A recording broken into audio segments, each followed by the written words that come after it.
Sudah ya? Bismillahirrahmanirrahim. Assalamualaikum warahmatullahi wabarakatuh.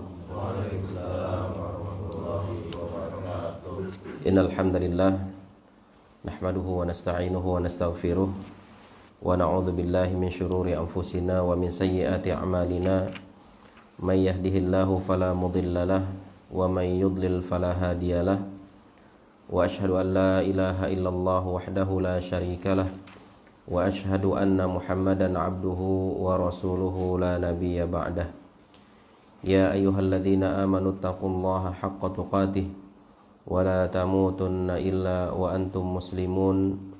Ya ayyuhan nasu taqu rabbakumul ladzi khalaqakum min nafsin wahidah wa khalaqa minha zawjaha wa batha minhuma rijalan katsiran wa nisaa'a wattaqullaha alladzi tasaaluna bihi wal arham innallaha kana 'alaikum raqiba.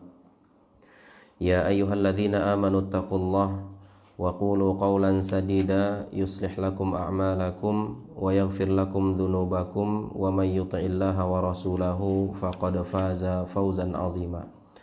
Amma ba'd, para jamaah sekalian, ikhwan, akhwat, para orang tua kami yang semoga dimuliakan oleh Allah Subhanahu wa taala.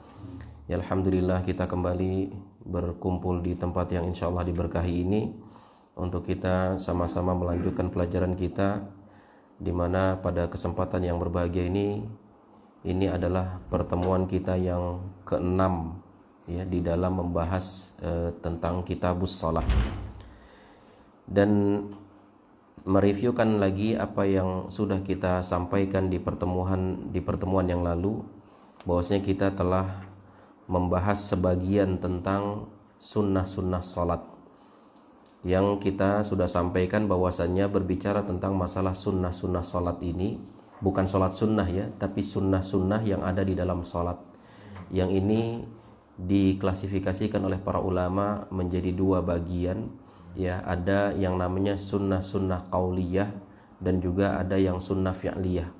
Atau maksudnya adalah sunnah qauliyah adalah perkara-perkara di dalam sholat yang hukumnya sunnah dilakukan tapi sifatnya yang kemudian diucapkan ya, baik dari zikir-zikirnya, doa-doanya ya, yang ada di dalam sholat. Adapun sunnah fi'liyah adalah terkait dengan perbuatan ya, perbuatan yang dilakukan di dalam sholat yang memang itu hukumnya sunnah ya. Ini juga perlu kita sampaikan, kita jelaskan agar kita bisa membedakan mana aktivitas di dalam sholat itu baik perkataan maupun perbuatan yang memang hukumnya wajib dan mana yang memang hukumnya sunnah ya, sehingga jangan sampai kemudian kita melalaikan salah satu di antara keduanya yang kemudian sholat kita justru menjadi tidak sempurna. Para jamaah sekalian rahimakumullah, di antara sunnah-sunnah qauliyah di dalam sholat yang sudah kita sampaikan, poin pertama adalah al-qiraah ba'dal fatihah, yaitu kita membaca ayat setelah surat Al-Fatihah ya, dan ini hukumnya sunnah baik itu di rakaat pertama dan kedua maupun di rakaat selanjutnya ya, ini hukumnya sunnah. Jadi maknanya kalaupun seandainya ada orang sholat ya, kemudian dia mencukupkan hanya dengan membaca surat Al-Fatihah saja, tidak dengan membaca suratnya ya, maka sholatnya tetap dianggap sah ya. Cuma kalau ditanya sempurna enggak, ya tidak sempurna gitu ya, karena ada hal-hal yang memang sunnah yang itu dicontohkan Rasul tapi kemudian tidak dilakukan. Tapi kalau ditanya sah, maka insya Allah dianggap sah sholatnya. Kemudian sunnah yang kedua adalah adzikru fir ruku bima ya'ti, yaitu zikir ya di dalam ruku ya, dan ini sudah kita jelaskan beberapa versi bacaannya. Ada yang subhana rabbiyal azimi wa bihamdi, ada yang subuhun qudusun rabbul malaikati war ruh, ada yang subhana dzil jabarut wal malakut wal kibriya wal azamah, dan bacaan-bacaan zikir lainnya. Dan ini bacaan-bacaan zikir ini adalah hukumnya sunnah. Kemudian yang ketiga, adzikru ba'dal qiyam minar ruku'. Ya, yaitu zikir setelah bangkit dari ruku. Ya, setelah ucapan Rabbana lakal hamdu. Ya, ketika seorang mengatakan Rabbana walakal hamdu, ya, bangkit dari ruku, maka kemudian ada zikir lanjutannya, maka ini juga sunnah. Ya, seperti apa? Mil'us samawati wa mil'ul ardi wa mil'u ma bainahuma wa mil'u ma syi'ta min syai'im ba'du. Ya, jadi ini adalah bacaan sunnah. Atau mungkin mau yang versi lebih pendeknya, ya, setelah seorang mengatakan Sami Allahu liman hamidah, lalu kemudian Rabbana walakal hamdu hamdan katsiran thayyiban mubarakan fih. Ya, ini adalah bacaan yang versi pendeknya. Kemudian yang keempat adalah adzikru fis sujud, yaitu zikir di dalam sujud. Ini juga hukumnya sunnah. Ya, maksud zikir di sini adalah bacaan seperti yang ma'ruf bagi kita, subhana rabbiyal a'la wa bihamdi, atau subhana rabbiyal a'la, atau subuhun qudusun rabbul malaikati warruh, atau subhanakallahumma wa bihamdika allahumma gfirli, dan lain-lain. Ya, ini adalah zikir-zikir di saat sujud yang memang hukumnya sunnah. Dan juga terkait dengan memperbanyak zikir atau bacaan zikir di dalam sujud, maka kemudian disunnahkan juga untuk memperbanyak doa di dalam sujudnya. Kemudian yang kelima, ad-du'a baina sajadataini, yaitu doa di antara dua sujud. Ya, yaitu duduk di antara dua sujud. Jadi ada doanya, ya.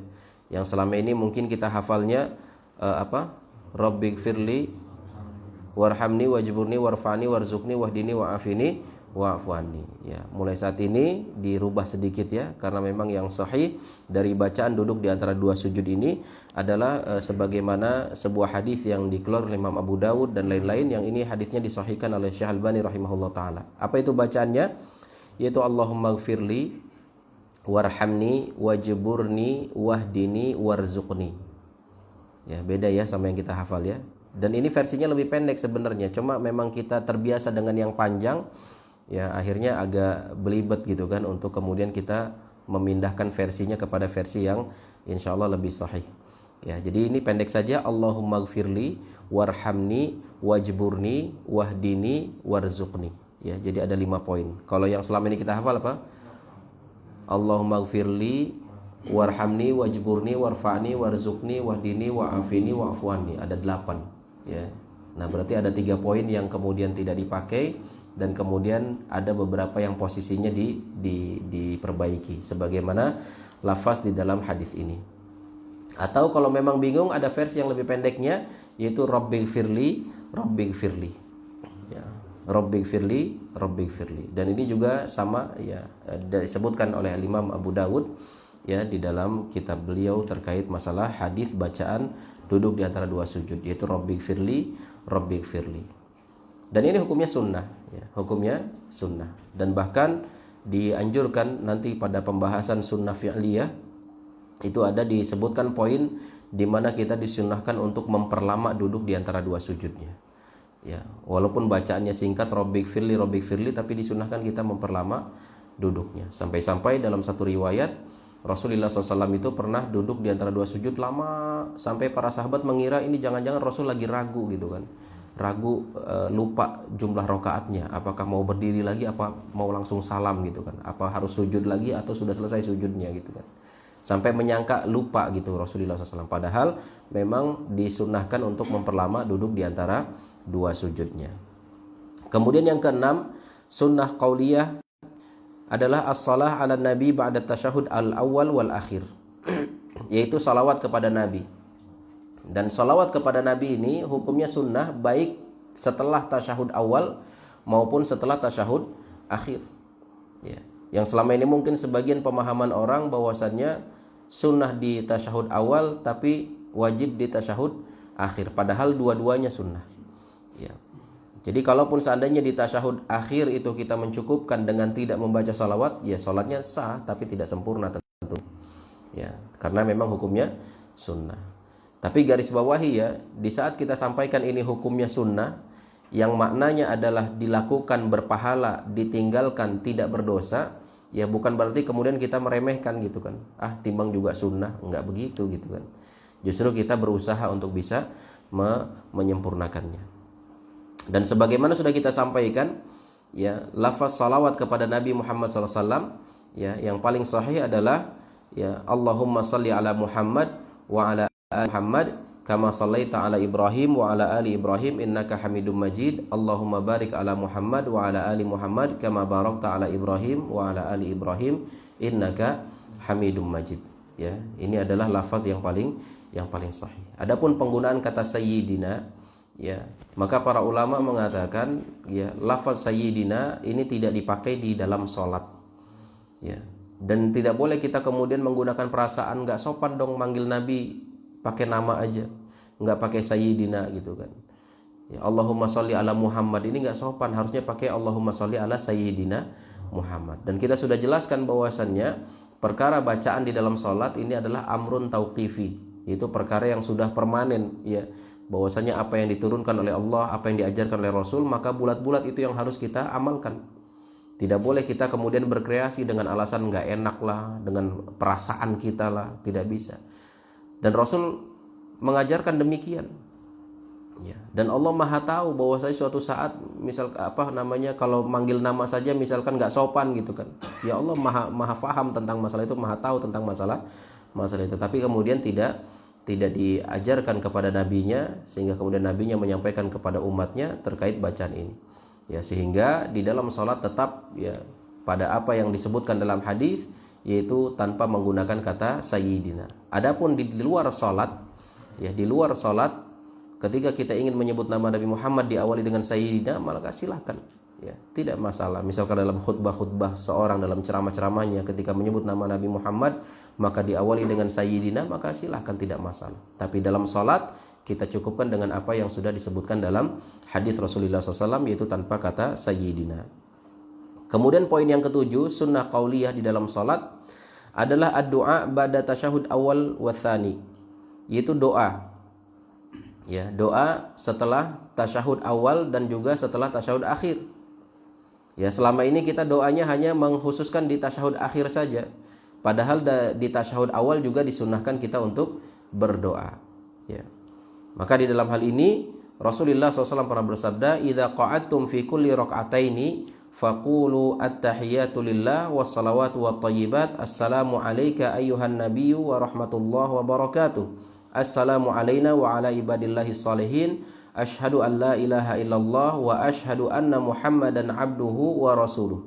Nah, ini garis bawahi, "Tsumma liyatakhayyar ahadukum minad du'a a'jabahu ilaihi falyad'u rabbahu azza wa jalla."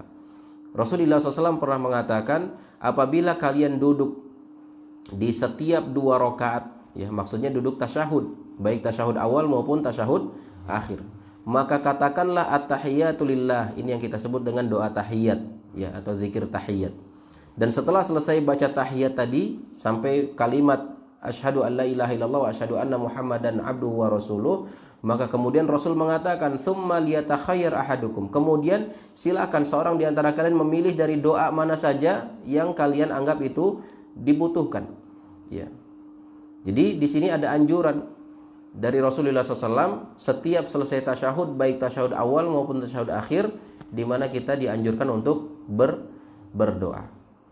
Wa amma ba'da tsani, ya adapun yang dikhususkan setelah tasyahud yang kedua adalah sebagaimana sabda Rasulullah SAW, "Idza farigha ahadukum minat tasyahudil akhir falyata'awwadz billahi min arba', min adzabi jahannam wa min adzabil qabri wa min fitnatil mahya wal mamat wa min syarril masihid ad-dajjal."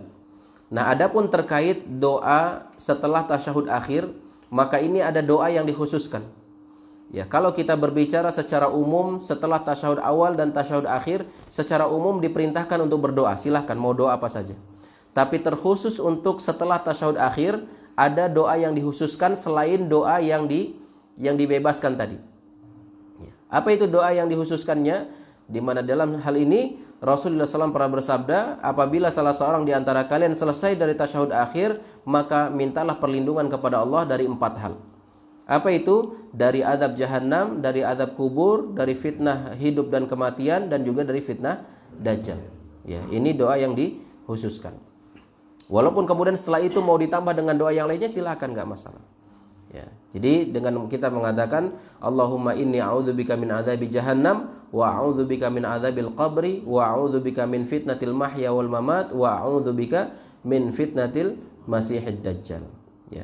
Jadi ini jangan sampai kemudian ditinggalkan ini setiap selesai tasyahud akhir, dan memang hukumnya adalah sunnah, tidak wajib.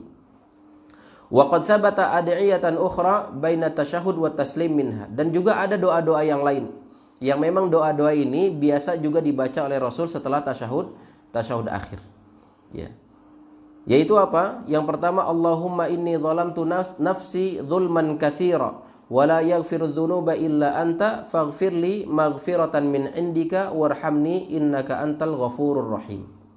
Ya, ini doa juga yang biasa dibaca oleh Rasul sebelum salam, ya, setelah tasyahud akhir.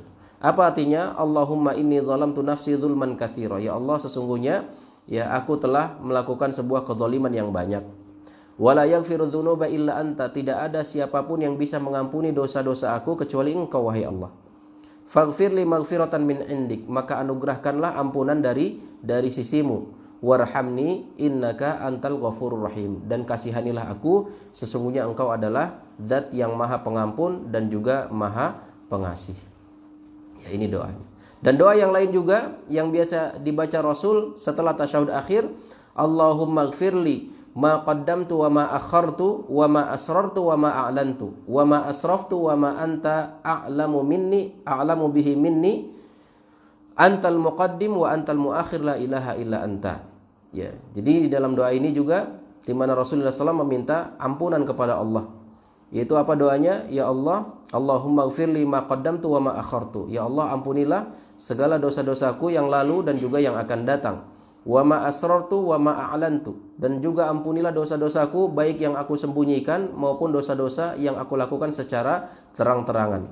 Wa ma asraftu, dan segala perbuatan yang aku lakukan secara berlebihan. Wa ma anta a'lamu bihi minni, dan Engkau Maha tahu ya terhadap dosa-dosa itu daripada aku. Antal muqaddim wa antal muakhir, Engkau zat yang maha awal dan juga zat yang maha akhir. La ilaha illa anta, tiada ilah yang berhak diibadahi dengan benar kecuali Engkau wahai Allah Subhanahu wa taala. Ya. Ini dia ya doa-doa yang biasa dibaca oleh Rasulullah SAW setelah tasyahud akhir. Dan bisa juga ditambah dengan misalkan doa Allahumma a'inni ala dzikrika wa syukrika wa husni ibadatik, ya. Dan banyak lagi doa-doa yang lain kalau memang kita ingin menambahnya itu dibolehkan, ya. Kemudian para jamaah sekalian yang dirahmati oleh Allah Subhanahu wa taala, poin yang ke-8 terkait sunnah qauliyah adalah at-taslimatu tsaniyah, yaitu salam yang kedua. Ya. Kemarin di dalam pembahasan tentang rukun salat, ya, yang masuk dalam rukun salat adalah salam. Ya, tapi ini maksudnya adalah salam yang pertama. Salam yang pertama, Assalamualaikum warahmatullahi, salam pertama ke kanan. Ini hukumnya wajib, termasuk rukun dalam salat. Adapun salam yang kedua, ini hukumnya sunnah.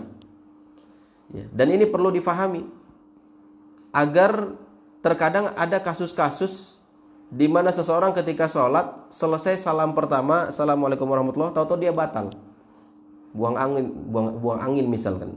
Ya. Sah nggak sholatnya? Sholatnya sah karena dia sudah salam pertama, tapi belum sempat salam kedua, Ustaz. Ya nggak masalah, salam yang kedua hukumnya sunnah. Paham ini ya? Ya.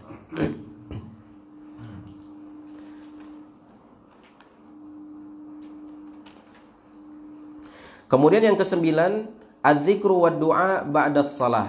Nah, ini penting. Ya bukan berarti yang lain nggak penting, ini penting juga semuanya. Dan ini yang banyak terjadi kekeliruan di masyarakat kita. Yang tentu dalam hal ini karena bentuk rasa cinta kita kepada seluruh kaum muslimin, sehingga kemudian kita perlu untuk menjelaskan ini ya, untuk meluruskan ya apa yang bengkok dan untuk memperbaiki apa yang mungkin sudah salah faham selama ini, baik secara pemahaman maupun secara pengamalannya, yaitu tentang zikir dan doa setelah sholat. Ya, dan kemarin sudah kita sampaikan, boleh nggak kita berdoa setelah sholat wajib? Ya, jawabannya boleh, disunnahkan. Nah, cuma yang jadi masalah adalah bahwasannya tidak dianjurkan untuk sambil mengangkat tangan. Ya, tidak dianjurkan sambil mengangkat tangan karena ini ada kaitannya masalah ibadah. Ya, yang namanya ibadah kita harus mencontoh kepada Rasul tidak bisa membuat cara tersendiri. Kalau seandainya berdoa setelah salat wajib dengan cara mengangkat tangan itu adalah perbuatan yang afdol dan baik, maka Rasul pasti sudah mencontohkan. Para sahabat pasti sudah mempraktekkan. Tapi ternyata tidak ada satupun riwayat yang menyatakan bahwasanya Rasul dan para sahabat setelah salat wajib itu kemudian mendawamkan ya atau melakukan secara berkesinambungan itu mengangkat tangan di dalam berdoa. Ya, garis bawahi setelah sholat wajib. Ya, adapun di tempat-tempat yang lainnya maka memang secara umum doa dianjurkan mengangkat tangan. Tapi ada tempat-tempat yang memang dikhususkan di sana tidak perlu mengangkat tangan. Seperti ketika selesai sholat wajib. Nah kemudian apa saja nih? Ya, zikir-zikir yang dibaca oleh Rasulullah SAW ketika setelah selesai sholat. Maka kita simak dan kita bandingkan dengan apa yang selama ini diamalkan oleh kita mungkin atau sebagian masyarakat kita. Ya, apakah memang sudah sesuai atau tidak. Dan di sini dikatakan amma dzikru faqad tsabata fihi ahadits minha. Ya, adapun zikir telah disebutkan di dalam beberapa hadis dan rata-rata hadis tentang zikir setelah sholat fardu ini rata-rata hadisnya sahih dikeluarkan oleh Imam Muslim, Al-Imam Bukhari dan lain-lain. Ya. Contohnya adalah di dalam hadis man sabbaha fi duburi kulli salatin 33 wa hamidallah 33 wa kabbara 33 fatilka 99 wa qala tamamul mi'ah la ilaha illallah wahdahu la syarikalah lahul mulku wa lahul hamdu wa huwa ala kulli syai'in qadir ghufirat khatayahu wa in kanat mithlu zabadil bahr. Masya Allah.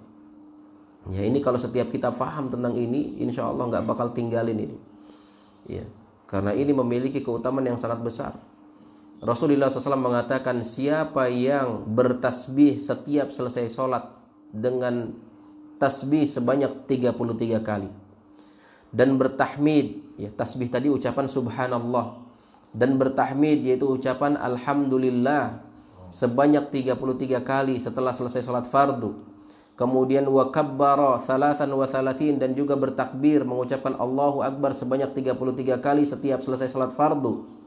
Maka itu semua totalnya menjadi 99 dan digenapkan 100 dengan penambahan zikir la ilaha illallah wahdahu la syarikalah lahul mulku wa lahul hamdu yuhyi wa yumiit wa huwa ala kulli syai'in qadir. Maka apa kata Rasul bagi orang-orang yang sudah melakukan amalan ini? Maka beliau mengatakan ghufirat khatayahu, Allah akan mengampuni dosa-dosa dia walaupun dosa-dosanya sebanyak buih di lautan. Ya. Jadi ini menunjukkan bahwasanya amalan ini adalah amalan penggugur dosa. Dan kita semua sepakat, semua kita berdosa. Banyak dosa kita ini. Dan bahkan di sini ditantangi walaupun dosa kita sebanyak buih di lautan, ada yang bisa ngitung buih di lautan? Banyak. Banyak, dan itu diampuni oleh Allah. Dengan apa? Dengan kita zikir subhanallah 33 kali, alhamdulillah 33 kali, Allahu Akbar 33 kali, ditambah la ilaha illallah wahdahu la syarikalah lahul mulku wa lahul hamdu yuhyi wa yumiit wa huwa ala kulli syai'in qadir. Dengan amalan ini dilakukan setelah salat fardu, maka dosanya sebanyak apapun diampuni oleh Allah Subhanahu wa taala. Dan ini adalah zikir setelah salat. Dan kemudian yang kedua, la ilaha illallah wahdahu la syarikalah lahul mulku wa lahul hamdu wa huwa ala kulli syai'in qadir la haula wa la quwata illa billah la ilaha illallah wa la na'budu illa iyyah lahun ni'mah wa lahul fadl wa lahul thana'ul hasan la ilaha illallah mukhlishina lahuddin walau karihal kafirun. Ini juga termasuk zikir setelah salat, dan ini juga hadisnya sahih sebagaimana yang pertama tadi, hadisnya sahih dikeluarkan oleh Imam Muslim rahimahullahu taala.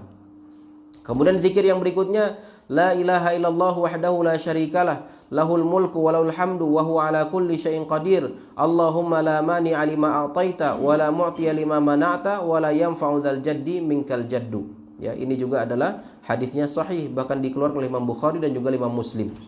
Ya. Kemudian kana sallallahu alaihi wasallam idzan sarafa min salatihi istaghfara thalathan. Nah, ini yang perlu diperhatikan.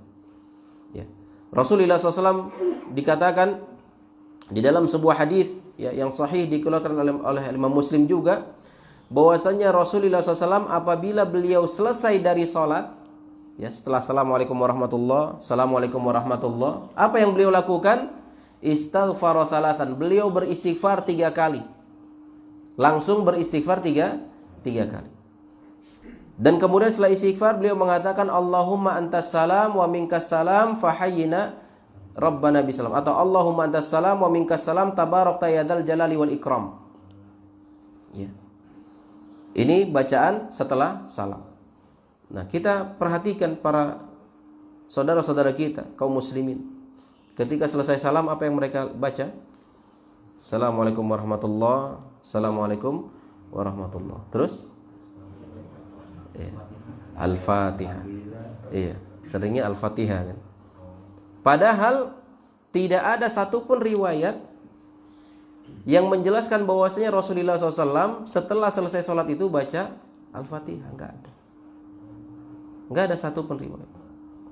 Yang ada justru ini hadis yang sahih dikeluarkan oleh Muslim, bahwasanya Rasul ketika selesai sholat beliau langsung beristighfar 3 kali. Astagfirullah, astagfirullah, astagfirullah. Setelah itu beliau biasa menghadap ke belakang, menghadap ke makmumnya. Jadi awalnya kan menghadap ke kiblat, ya. Setelah salam, astagfirullah, astagfirullah, astagfirullah, langsung kemudian berputar ke kanan, ya, melihat ke arah jamaah. Jadi bukan menyamping. Ada sebagian kaum muslimin malah menyamping gitu ya, berbelok ke samping. Enggak, justru berbalik badan melihat ke jamaah, ya, agar kemudian bisa diperhatikan di antara saudara-saudara kita kaum muslimin, para makmum gitu ya. Ya, apakah mereka semua baik-baik saja? Mungkin dilihat ada yang lesu, ada yang mungkin raut wajahnya sedih, atau mungkin ada yang lagi masalah gitu kan. Sehingga Rasul memperhatikan satu-satu wajah para sahabatnya. Ya. Jadi itu gunanya. Ya. Jadi bukan menyamping atau bukan malah tetap menghadap ke kiblat dengan alasan zikir harus menghadap kiblat lebih afdol. Enggak, tapi khusus untuk imam sunnahnya menghadap ke makmumnya. Ya, dengan membaca istighfar 3 kali. Astaghfirullah, astaghfirullah, astaghfirullah. Ya. Kemudian Allahumma antas salam wa minkas salam tabarakta ya dzal jalali wal ikram, atau fahayyina rabbana bisalam. Ya, jadi ini versi bacaan Allahumma antas salamnya juga terkadang beda ya. Kalau yang biasa diamalkan apa? Allahumma antas salam, terus wa minkas salam wa ilaika ya dzal jalal apa? Bukan, Allahumma antas salam wa minkas salam. Ya, gitulah, antum lebih hafal. Ya, pokoknya versinya agak panjang ya, lebih panjang dari apa yang ini. Padahal kalau yang sesuai dengan hadis di sini adalah dia hanya terdiri dari 3 kalimat, Allahumma antas salam, ya, atau 4 kalimat lah. Wa minkas salam tabarakta ya dzal jalali wal ikram, atau fahayyina rabbana bisalam. An Uqbah bin Amir qala amarani Rasulullah sallallahu alaihi wasallam an aqra'a bil muawwidzat dubura kulli salatin. Nah, ini juga zikir lainnya, bahwasannya dari Uqbah bin Amir radhiyallahu anhu, beliau mengatakan bahwasanya Rasulullah SAW memerintahkan kepadaku untuk membaca al-muawwidzat setelah selesai sholat, ya, yaitu membaca qul a'udzu birabbil falaq, qul a'udzu birabbin nas, dan ditambah baca al-ikhlas, qul huwallahu ahad. Intinya tiga qul dibaca setiap selesai sholat fardu. Ini juga termasuk zikir setelah sholat, ya. Lagi-lagi nggak ada al-fatihah di sini, ya. Yang ada justru anjurannya al-ikhlas, al-falaq dan an-nas. Kemudian yang keenam, man qara'a ayatal kursi dubura kulli salatin maktubah lam yahul bainahu wa baina dukhulil jannah ilal maut. Ya. Siapa yang membaca ayat kursi, kata Rasulullah SAW, setiap selesai salat fardu, maka tidak ada yang bisa membuat dia masuk surga kecuali kematian. Ya, maksudnya dijamin surga, setelah meninggal dijamin surga. Ya, bagi siapa yang mendawamkan, ya, atau yang membaca ayat kursi setiap selesai sholat fardu, ya. Jadi masya Allah nih, zikir-zikir setelah sholat, dan tidak ada disebutkan satupun surat Al-Fatihah. Dan ini bacanya tidak harus berunut, ya. Nggak harus yang ini dulu pertama, yang ini kedua, enggak. Ya, yang penting semuanya dibaca, atau sebagiannya juga tidak mengapa, tergantung dengan kondisi. Ya, dan biasa kita membaca setelah salam, astagfirullah, astagfirullah, astagfirullah, Allahumma antas salam wa minkas salam, ya, fahayyina rabbana bis salam. Kemudian Membaca apa? La ilaha illallah wahdahu la syarikalah, misalkan lahul mulku wal hamdu wa huwa ala kulli syai'in qadir. Ya, atau dengan bacaan-bacaan yang ada di sini juga, ya, sebagaimana secara urutan boleh atau tidak berurutan juga tidak mengapa. Nah, kemudian ada doa-doa yang lain. Ya, di dalam zikir ini kemudian kita sertakan doa-doa. Ya, apa saja doa-doa yang disebutkan yang biasa diamalkan oleh Rasulullah SAW setelah selesai sholat fardu. Tapi dengan syaratnya apa? Cara prakteknya tidak dengan mengangkat tangan. Ya, yaitu apa? Faqad shahha 'anin Nabi SAW ba'da bi'iddati siyaghin minha, yaitu telah sahih dari Rasulullah SAW bacaan-bacaan doa sebagaimana berikut. Yang pertama, Allahumma a'inni ala dzikrika wa syukrika wa husni ibadatik. Ya, ini hafal semuanya insyaallah.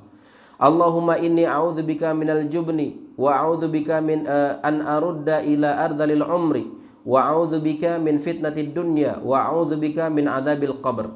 Kemudian doa yang lain, Allahumma rabbikini adzabaka yauma tab'atsu ibadak. Kemudian Allahumma ighfirli ma qaddamtu wa ma akhartu wa ma asrartu wa ma a'lantu wa ma asraftu wa ma anta a'lamu bihi minni. Antal muqaddim wa antal muakhir la ilaha illa anta. Kemudian Allahumma inni as'aluka ilman nafi'an wa rizqan tayyiban wa amalan mutaqabbalan. Kemudian Allahumma inni a'udzubika minal kufri wal faqri wa adzabil qabri.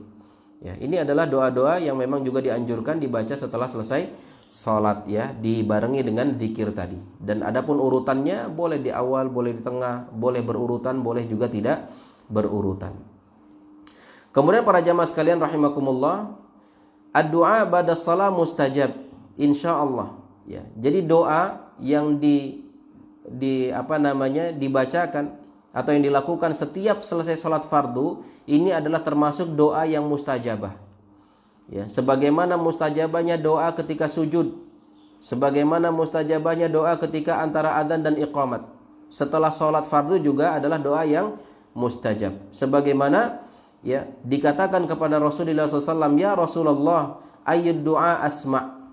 Ya, jadi dalam sebuah hadis, ya, ada seseorang mendatangi Rasulullah SAW dan bertanya, ya Rasulullah, doa seperti apa yang lebih didengar oleh Allah? Maksudnya yang akan diijabah oleh Allah. Maka kemudian Rasul mengatakan, jauful laili wa duburus shalah al-maktubah. Doa yang didengarkan oleh Allah dan diijabah oleh Allah adalah doa yang dilakukan di malam hari. Ya, atau dalam hal ini adalah di sepertiga malam terakhir. Kemudian juga doa yang akan diijabah oleh Allah adalah doa yang dilakukan setiap selesai sholat fardu. Ya, jadi disebutkan dalam hadis ini, yang mana hadis ini adalah hadis yang dikeluarkan oleh Imam At-Tirmidzi dan hadis ini telah disahihkan oleh Syekh Albani rahimahullahu taala. Inilah dia para jamaah sekalian rahimakumullah terkait dengan sunnah-sunnah qauliyah di dalam salat. Ya. Dan selanjutnya untuk melengkapi pembahasan ini kita juga akan bahas tentang sunnah-sunnah fi'liyah di dalam salat. Ya, ini yang terkait dengan gerakan, yang terkait dengan perbuatan di dalam salat namun hukumnya sunnah. Yang pertama adalah ittikhadus sutrah fis shalah. Yaitu kita memasang sutrah di dalam salat. Dan ini sudah kita jelaskan di pembahasan awal tentang masalah salat, di mana seseorang ketika mengawali salat, ya, dianjurkan untuk memasang sutrah terlebih dahulu di hadapannya. Ya, dan memang di dalam hal ini para ulama berselisih pendapat. Ada di antara mereka yang mengatakan hukumnya wajib dan ada di antara mereka yang mengatakan hukumnya sunnah. Ya, dan memang pendapat jumhur ulama dalam masalah ini hukumnya sunnah, tidak sampai kepada wajib. Makanya penulis memasukkan bahwasannya mengambil sutrah ini termasuk sunnah-sunnah fi'liyah di dalam salat. Yusannu laka an taj'al amamaka sutrah fis shalah tamna'ul murur amamaka wa takuffa basaraka amma wara'ahu. Jadi dianjurkan kepada kita jika ingin salat itu memasang sutrah. Tujuannya apa? Ya, agar menundukkan pandangan kita. Maksudnya supaya pandangan kita nggak kemana-mana gitu, ya. Ya, karena kita terfokus kepada batasan sutrah itu. Ya, dan kemudian juga untuk menjaga salat kita supaya orang tidak bisa lewat di antara kita salat dengan sutrah itu. Ya, adapun orang-orang kalau mau lewat di setelah sutrah itu maka silakan, nggak masalah. Tapi antara kita dengan sutrah maka orang terlarang untuk lewat di sana. Sehingga dengan begitu, ya, salat kita akan lebih bisa khusyuk. Liqauli Nabi SAW, sebagaimana Rasulullah SAW bersabda, ya, di dalam sebuah hadis dikeluarkan oleh Imam Abu Dawud dan lain-lain, idza shalla ahadukum falyusalli ila sutrah wal yadnu minha la yaqta'u syaitan alaihi salatahu. Rasulullah SAW bersabda, apabila salah seorang di antara kalian salat, maka salatlah menghadap ke sutrah. Ya. Cuma jangan disalahfahami nih. Oh, ini aliran apa lagi nih? Kan selama ini kita sholat menghadap kiblat, kenapa menghadap sutroh? Ini sutroh ini kiblatnya Wahabi. Ini karena nggak paham dia gitu. Yang dimaksud sutroh adalah pembatas, ya, pembatas, bukan kiblat gitu ya. Kiblat ya tetap kita menghadap ke kiblat. Ini sebagai pembatas agar lebih khusyuk, agar kemudian orang tidak sembarangan berlalu lalang di hadapan kita sholat. Karena Rasul mengatakan, apabila salah seorang di antara kalian sholat, maka sholatlah menghadap ke sutroh. Wal yadnu minha, dan mendekatlah kepada sutroh. Kita sudah jelaskan tuh jaraknya. Ya, jarak kurang lebih antara posisi kita berdiri dengan sutroh itu kurang lebih 3 hasta. 3 kali ini. Ya, kalau pakai meteran kurang lebih 1,5 meter lah. 1,5 meter dari tempat kita berdiri sampai ke sutroh itu. Jadi nggak boleh misalkan orang baru datang di bagian belakang meniatkan dinding ini jadi sutroh. Ya, ini kejauhan. Ya, ini kejauhan. Dan ini bisa memberatkan nanti orang yang datang belakangan. Ya, mau lewat susah. Ya, orang sholat di belakang jadi ini sebagai sutroh. Ya, makanya di sini diperintahkan oleh Rasul, wal yadnu minha, hendaklah kita mendekat kepada sutroh tadi. Ya, yang jaraknya kurang lebih sekitar 1,5 meter. La yaqta'u syaitan alaihi salatu, yang mana fungsinya adalah agar syaitan tidak memotong salat dia, ya, tidak mengganggu, ya, sehingga kemudian tercipta kekhusyuan di dalam salat itu. Kemudian wahadhi sutrah qad takunu jidaran aw istiwanah amudan aw asa maghruza aw nahwi dzalik. Ya, jadi sutrah ini sebagaimana sudah kita jelaskan juga, bisa kita jadikan dinding sebagai sutrah atau kemudian tiang sebagai sutrah. Ya, atau mungkin punggung saudara kita, ya, yang sedang duduk di sana kita jadikan sebagai sutroh, ya. Dan banyak hal. Yang penting, ya, ukurannya minimal adalah setinggi pelana tunggangan, ya, atau para ulama menyebutkannya, ya, kurang lebih sekitar 25 sampai 30 cm. Ya, karena Rasulullah SAW biasa menjadikan pelana tunggangan beliau itu sebagai sutroh, ya. Jadi bagian senderan pelana itu, ya, jadi tingginya kurang lebih sekitar 25 sampai 30 cm. Idza takhadta hadhihi sutrah fala tasmah li ahadin ayyamurra amamak fi shalah liqauli Nabi sallallahu alaihi wasallam idza kana ahadukum yusalli fala yada ahadan yamurru baina yadayhi wal yadrahu mastata' fa in aba falyuqatilhu fa innama huwa syaitan. Jadi di dalam salat itu ketika kita sudah pasang sutrah, maka keharusan kita adalah mencegah orang yang mau lewat di antara kita dengan sutrah. Dan ini perbuatan yang dibolehkan, gerakan yang dibolehkan dalam salat. Ya, jadi kita sudah pasang sutrah, kita anggap itu sutrah, kita berdiri di sini, ada orang mau lewat di sini, kita cegah. Kita cegah. Dan insya Allah kalau dia faham dia nggak akan lewat. Kalaupun dia nggak faham sudah kita cegah di sini, harusnya dia akan lewat di jalur lain gitu. Dan bahkan dalam hadis ini kalau dia nggak mau, sudah kita cegah tapi dia masih nyelonong, bahkan diperintahkan untuk kita lawan, kita perangi gitu kan. Ya. Jadi seperti itu. Tapi kita jangan bikin gara-gara. Sholat di pintu. Orang mau lewat, nggak boleh. Akhirnya ngumpul semua orang di sini nggak bisa keluar. Ya. Jadi nggak boleh juga begitu. Jadi kita cari ketika mau sholat, misalkan sholat sunnah, cari posisi-posisi yang memang tidak biasa dilalui oleh orang gitu. Kalau ada pertanyaan, Ustaz, gimana kalau di Masjidil Haram, Masjid Nabawi? Ya. Apakah kemudian kita harus mencegah juga kalau ada orang lewat? Ya, capek begini terus, ya. Orang lewat terus, ya, saking banyaknya orang gitu. Maka dalam hal ini para ulama berselisih pendapat. Ada di antara mereka mengatakan bahwasanya ini pengecualian untuk di Masjidil Haram. Ya. Ini pengecualian karena memang kondisinya sudah tidak memungkinkan untuk kita menghalangi mereka. Karena sekali dihalangi, datang lagi, halangi lagi, akhirnya sholat kita nggak beres-beres gitu. Ya. Sehingga dikatakan ini pengecualian. Tapi kemudian dikatakan oleh yang lain, seperti Syekhul Islam Ibnu Taimiyah rahimahullah mengatakan tidak ada pengecualian. Karena dalam hadis-hadis yang menjelaskan tentang hal itu, ya, tidak ada disebutkan pengecualiannya. Ya. Bahkan Rasul ketika di Mekah, ketika Fathu Mekah, ya bukankah kaum muslimin sudah banyak ribuan ketika itu? Ya, kalau memang pengecualian pasti disampaikan oleh Rasul gitu, tapi tidak disampaikan. Nah, sehingga maknanya apa?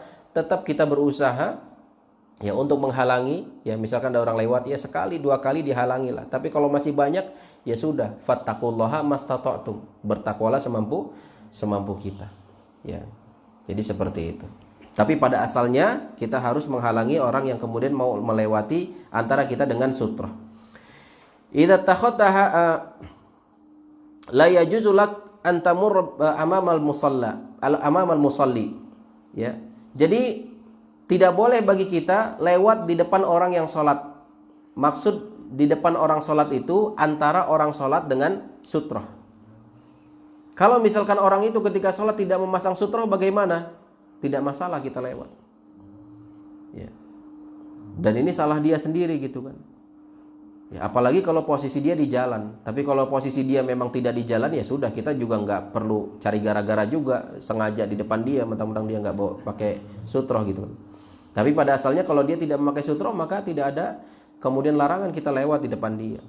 Ya. Tetapi di sini seseorang yang sudah memasang sutroh, ya tidak boleh kita kemudian lewat antara dia dengan sutrohnya. Karena apa? Karena dua sebab. Yang pertama adalah li'annahu yuridu kalil itsm. Ya. Karena ini bisa membuat orang yang lewat itu berdosa. Ya. Karena melanggar apa yang dilarang. Karena kan sudah jelas tuh hadisnya tadi dilarang. Ya, sehingga tentu ketika kita melanggar maka kita berdosa. Karena Rasulullah SAW bersabda, "Lau ya'lamul maru baina yadayil musalli madza 'alaihi lakana ayyaqifa arba'ina khairan lahu min ayyamurra baina yadayhi." Kalau seandainya orang yang lagi jalan itu tahu hukuman berat apa yang akan menimpa dia ketika dia lewat di depan orang sholat antara dia dengan sutroh, maka sesungguhnya dia berhenti selama 40 itu lebih baik bagi dia daripada melewati orang yang sholat. Dan kata 40 ini para ulama berselisih pendapat.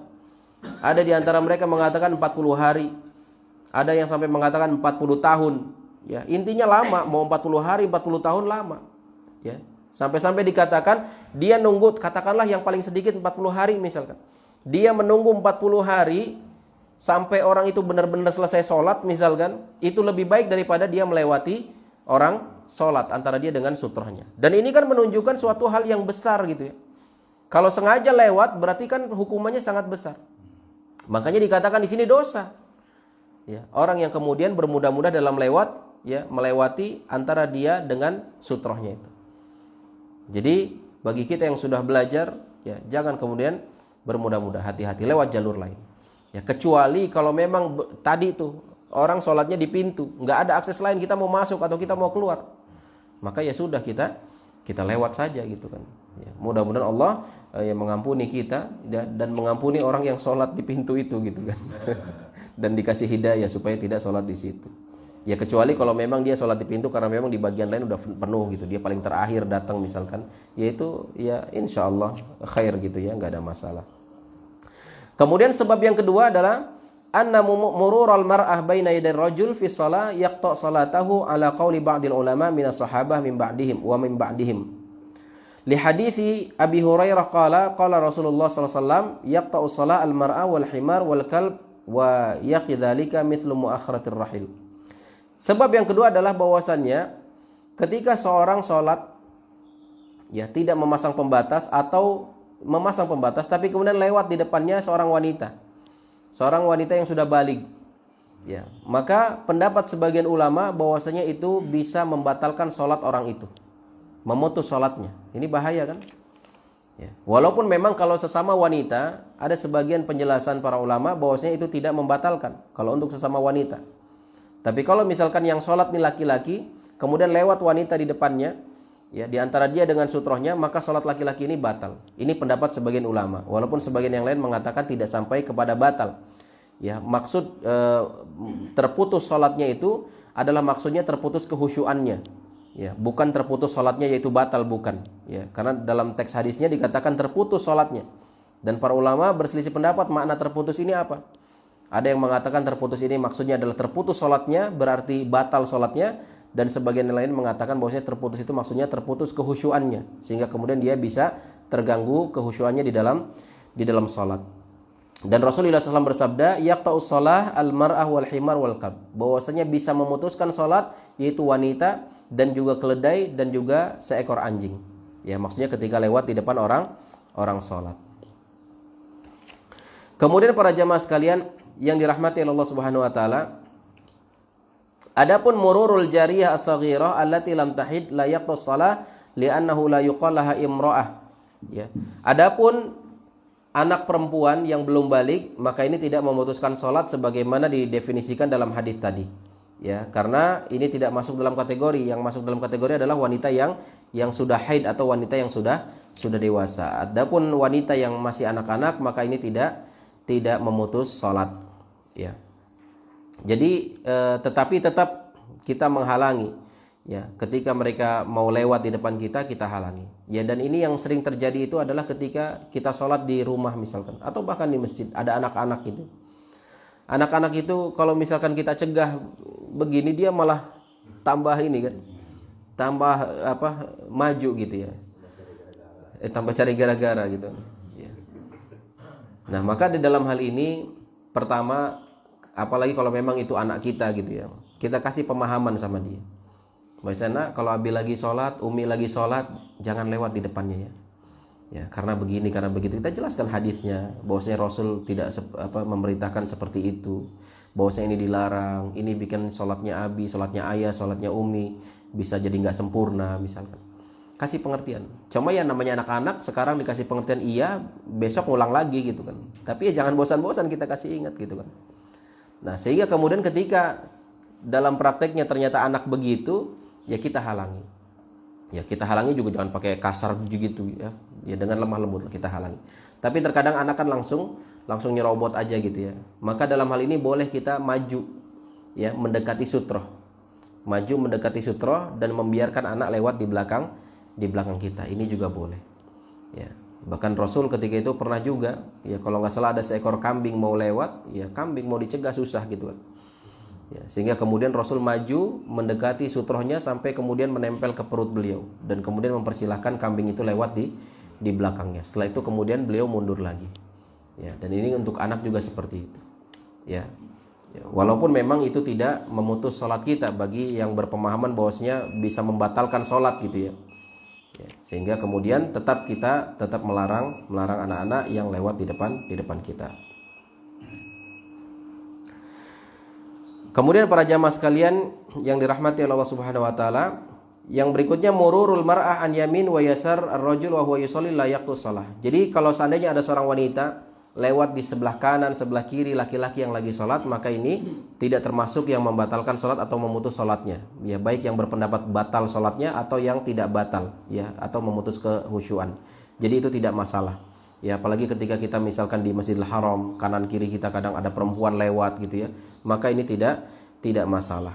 Ya, dan bahkan ketika misalkan ada wanita di samping kita duduk gitu ya, duduk di samping kita sedang sholat, ya, dan ini sangat mungkin terjadi ya ketika di Masjidil Haram atau mungkin bahkan di rumah, ketika kita sholat di sebelah kita istri gitu ya, ya, maka ini tidak mengapa.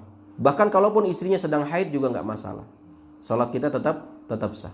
Dan ini pernah terjadi dan bahkan sering Rasulullah SAW sholat di rumahnya, sholat malam, Aisyah radhiyallahu anha tidur di rumah di sebelah Rasul karena kamar Rasul kan sempit gitu ya. Sehingga kemudian sambil berselimut kain, bahkan kainnya nempel ke Rasulullah SAW dalam kondisi Aisyah sedang haid, maka tidak masalah. Dan itu Rasulullah SAW tetap sholat ya, tidak kemudian membatalkan atau menghindari itu. Nah, tapi kemudian poin terakhir ya, bahwasannya ketika kita sholatnya berjamaah, ya, maka kita tegaskan bahwasannya saat sholat berjamaah maka sutrohnya itu adalah di imam. Sutrohnya di imam. Sehingga kalau misalkan ada orang lewat di antara shaf maka nggak masalah, nggak perlu dicegah. Ya, apalagi memang untuk keperluan. Ya, ada orang yang di shaf depan, tahu-tahu dia batal misalkan atau kebelet dia harus ke belakang. Mau nggak mau kan harus ngelewatin shaf. Jangan dihalangi begini, dia udah kebelet ini mau gimana? Ya. Jangan dihalangi. Dan itu sama sekali tidak kemudian ya mengganggu sholat kita, karena sutrohnya orang yang berjamaah ya adalah pada imam, bukan pada makmum. Faham ini ya? Iya. Jadi ini dia para jamaah sekalian rahimakumullah, ya apa yang kita jelaskan terkait masalah sunnah-sunnah qauliyah di dalam sholat. Dan masih ada beberapa poin, ini kita baru menjelaskan satu poin terkait sunnah fi'liyah di dalam sholat. Dan insyaallah masih ada poin-poin yang lainnya, dan itu insyaallah akan kita sampaikan di pertemuan yang akan datang. Allahu a'lam bishawab. Mudah-mudahan apa yang disampaikan bisa bermanfaat. Dan sekali lagi saya sampaikan bahwa dalam membahas masalah sholat ini kita harus bersabar ya, karena masih ada beberapa pertemuan lagi ya terkait masalah sholat ini, biar benar-benar tuntas apa yang kita sampaikan dan tidak ada kesalahpahaman nantinya. Sehingga dengan begitu ya, karena berhubung sholat ini adalah amalan yang memang setiap hari kita amalkan, maka memang harus benar-benar secara utuh kita menyampaikannya agar tidak salah paham ya. Jadi mudah-mudahan bisa difahami dengan baik, dan jangan lupa apa yang sudah kita sampaikan langsung diamalkan ya, sehingga kemudian bisa lebih mudah kita untuk bisa memperbaiki dan membiasakan apa yang selama ini mungkin belum pas ya. Allahu a'lam bishawab. Silakan kalau ada pertanyaan sebelum kita tutup. Silakan Pak. Waalaikumsalam warahmatullahi wabarakatuh. Ya, terkait bacaan pada saat rukuk ataupun pada saat sujud saat kita salat berjamaah, ya sebagai makmum misalkan kita membacanya doanya yang pendek. Iya. Iya. Kan imam belum selesai, apakah kita boleh ulang-ulang atau kita bisa membaca yang lain? Iya. Iya, boleh kita ulang-ulang. Boleh kita ulang-ulang, karena untuk bacaan zikir itu kan tidak terbatas bacaannya, tidak terbatas hanya misalkan 3 kali, tidak, kita diulang-ulang berapa kali pun tidak masalah ya. Karena kalau kita lihat riwayat-riwayat tentang sholatnya Rasul itu Masya Allah, ruku sujudnya beliau lama sekali ya, dan itu diulang-ulang bacaannya ya. Apalagi dalam hal ini misalnya konteksnya kita sebagai imam ya, kalau sebagai imam ya jangan lama-lama gitu ya. Kita menyesuaikan kondisi makmumnya. Mungkin di makmum kita ada yang orang lemah, ada anak-anak, ada ibu-ibu yang memang banyak sedang meninggalkan anaknya misalkan di rumah gitu. Sehingga tentu kita harus bijak dalam masa itu. Ya, tapi kemudian kalau kita sholat sendiri, ya mau sekali sujudnya 1 jam silakan, nggak masalah. Dan itu Rasul biasa seperti itu. Dan kemudian apa yang dilakukan? Ya membaca berulang-ulang apa yang dibacanya, atau misalkan mengganti dengan bacaan yang lainnya ya, atau bahkan memperbanyak doa ketika sujud, dan itu sangat dianjurkan ya. Dan kalau misalkan posisi kita sebagai makmum sedangkan kita sudah selesai bacaannya, imam belum selesai karena mungkin imam bacanya versi yang panjang atau imam mengulang-ulangnya gitu, maka ya kita juga ulang-ulang gitu ya. Jangan kemudian imamnya belum bangkit kita udah nganggur di situ kan ya, baca juga lah gitu kan. Baca banyak versi, makanya di sini banyak versi bacaan yang itu bisa kita baca, atau mungkin kita memperbanyak doa gitu kan untuk mengimbangi lamanya sujudnya imam ya. Jadi seperti itu. Allahu a'lam bishawab. Kalau misalkan dalam satu sholat itu apakah zikir yang rukuk atau sujud harus itu aja, atau memang misalkan dalam satu sholat ya, Iya. sholat subuh, jadi satu sholat subuh itu zikirnya misalkan sholat rakaat pertama pas saat rukuk Iya. bacaannya, sebelum Iya. kemudian pas rakaat berikutnya baca yang subhanallah. Iya. Boleh divariasi. Boleh. Iya, jadi misalkan dalam satu sujud baca subhana rabbiyal a'la. Kemudian di sujud berikutnya misalkan baca tadi subuhun kudusun rabbul malaikati waruh. Sujud berikutnya baca subhanakallahumma bihamdika allahumma ighfirli. Boleh, enggak masalah. Dan niatkan dalam rangka mengikuti sunnah Rasulullah SAW. Ya, jadi kita benar-benar melakukan itu mengikuti sunnah Rasulullah Sallallahu Alaihi Wasallam. Jadi bisa divariasikan. Allahu a'lam bishawab. Silakan Pak. Ini tentang orang yang sholat sunnah di depan pintu nih Ustaz. Pengalaman pribadi. Ya kita kadang kan tahu tuh ya, kan banyak orang yang tahu hukumnya. Kenapa itu nggak ditegur gitu? Ya kan tegur aja kan. Iya. Kita kan orang tahu gitu istilahnya Iya. hukumnya. Iya. Itu kan masalah ini kan orang terganggu masuk. Iya. Itu tugas kita itu. Iya, iya nggak Boleh apa-apa. tegur langsung, kan? Iya, ditegur baik-baik. Iya. Iya, tegur baik-baik. Ya, Pak, Nah, ini. ini juga menegur orang dekat rame itu kan nggak boleh hukumnya kan. Malu dia kan kayak gitu. Iya, kan negornya nggak kemudian ini kita marah-marahin depan orang juga gitu kan. Pelan-pelan aja, kita bisikin aja, Pak, mohon maaf ini tempat lewat gitu. Agak maju sedikit, agak mundur sedikit kan gitu, nggak masalah. Tapi harus kita ini juga saling menjaga juga Ustaz. Dalam Iya. masjid, ya. Iya, dan kemudian yang ditegur jangan baper, jangan emosi. Habis itu nggak ke masjid itu lagi gitu kan. Ah itu DKM-nya bawel gitu misalkan. Jangan begitu kan. Atau ya kalau biar nggak capek apa ngingetin, kasih tulisan di pintu gitu. Iya. Ya, dimohon tidak sholat di pintu gitu kan. Tahu-tahu di jendela dia sholat. Ya, silakan Pak. Waalaikumsalam. Terkait sutra, jadi ada yang beranggapan bahwa sekarang ini kan ada sajadah dan karpet. Iya. Jadi mereka beranggapan tidak perlu pembatas khusus karena ujung sajadah atau karpet itu merupakan sutra. Iya. Yang kedua, bagaimana dengan banyak dari ikhwan yang sudah ini belajar sutra itu kan ada dimensi ya tingginya, tapi ternyata tingginya tidak sesuai dengan apa yang disunahkan. Itu bagaimana? Iya, pertama ini juga kesalahpahaman terkait masalah sajadah. Ya, banyak beranggapan bahwasanya sajadah ini ya sudah dianggap sebagai sutroh gitu. Ya, dan lebih salah fahamnya lagi, lebih parahnya lagi ketika menjadikan sajadah itu sebagai batas teritorial dia. Sehingga kalaupun dia sholat di soft, maka orang nggak boleh nginjak sajadah dia. Ya, sehingga resikonya apa? Ya safnya nggak rapet. Apalagi kalau sajadahnya lebar kan, sajadah Turki gitu lebar. Nah ini nggak benar. Dan kemudian juga sajadah tidak bisa untuk dijadikan sebagai sutro. Ya hanya sekedar garis saja tidak dijadikan sebagai sutro, tidak bisa. Ya karena apa? Di dalam hadis-hadisnya Rasul dijelaskan bahwasanya beliau itu ini sebagai batas minimumnya, beliau menjadikan pelana tunggangannya sebagai pembatas. Ya, tahu pelana ya? Jadi kalau kita naik kuda tuh kan ada tempat duduknya.